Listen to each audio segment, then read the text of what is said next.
What happens when a heavyweight fight that's perfectly tied at the half turns into a complete knockout in just 30 minutes? Well, that's exactly what we're breaking down today.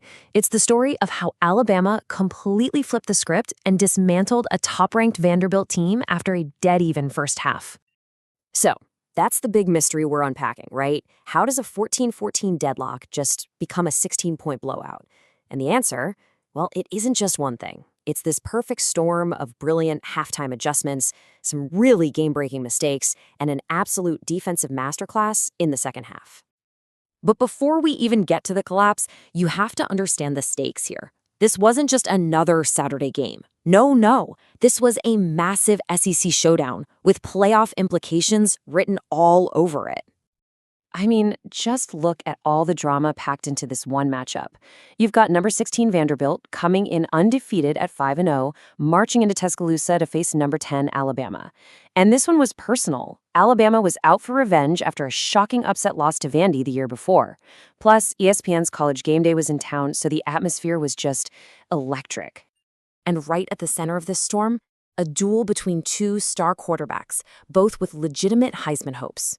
For Alabama, you had Simpson, who walked into this game with a perfect 11 touchdowns and 0 interceptions. And for Vanderbilt, the super dynamic Diego Pavia, who was so confident in his team that he was literally seen practicing the victory formation during warm-ups. You can't make this stuff up. So, when the game finally kicked off, man, it lived up to every bit of the hype. The first half was an absolute slugfest, a true back-and-forth battle where neither team could land that knockout blow. And the timeline of the first half really tells the story perfectly. It's just a complete seesaw. Vanderbilt lands the first punch with a touchdown, then Alabama answers right back. Vanderbilt reclaims the lead late in the second, only for Bama to storm right down the field and tie it just before halftime. I mean, it was the very definition of an evenly matched game.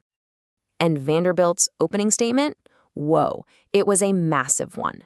This explosive 65-yard touchdown run by Cedric Alexander. He just found a seam and boom, he was gone. It was a clear message that Vandy's high-powered offense absolutely came to play. But even with all their success, a critical error kind of foreshadowed what was coming. With a chance to go up by 2 scores, Diego Pavia fumbled deep in Alabama territory. It was just a massive unforced error, a golden opportunity that they squandered. And it kept Alabama right in the game. And so, both teams head to the locker room with a scoreboard reading 14-14. Vanderbilt's run game was looking dominant, and the entire game was just hanging in the balance, a true coin flip. And in the next 15 minutes, everything would change. That halftime break, it became the defining moment of the entire game. This was the turning point, where one team's coaching staff made some genius adjustments, and the other team's game plan just completely fell apart. So that leads us to the big question, right? What on earth happened in that locker room? What kind of adjustments did Alabama make that so completely changed the entire trajectory of this game? Well, the answer is that Alabama came out for the second half and executed a complete and total shutdown. On both sides of the ball, it was just a masterclass in halftime adjustments. And honestly, nothing tells the story better than this one chart right here. In the first half, Vanderbilt's rushing attack was dominant, gashing Alabama for 126 yards. In the second half, 9. Just 9 total rushing yards. That's not an adjustment, folks. That's a brick wall. It's like Alabama's defense just decided, nope, Vanderbilt is not going to run the ball anymore, period.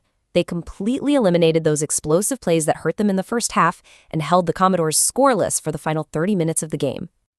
And to make matters worse, while the defense was shutting them down, Vanderbilt's star quarterback made 2 game-breaking mistakes. We already talked about the fumble at the 13-yard line. Then, in the second half, with a real chance to retake the lead, Pavia throws an interception at the Alabama 17. That's 2 trips deep into enemy territory, 2 turnovers, and 0 points. And hey, you don't have to take my word for it. Vanderbilt's own head coach, Clark Lee, said it perfectly after the game. He said they knew the game would be won or lost in the red zone, and they failed. It's a brutally honest assessment of where it all went wrong for them. So while Vanderbilt's offense was completely sputtering, Alabama's offense was playing a totally different game, keep away.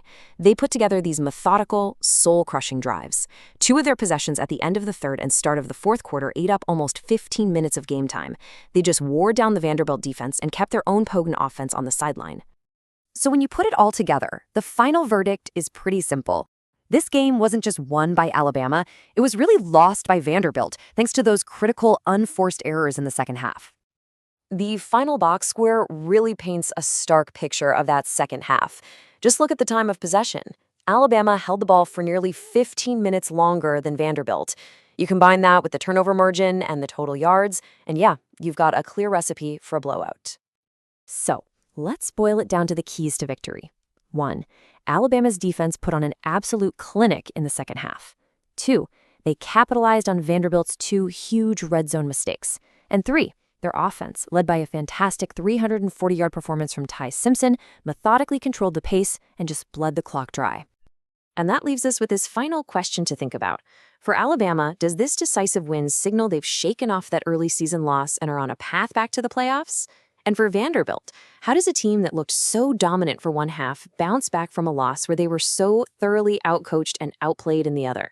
It's definitely something to watch as the rest of the season unfolds.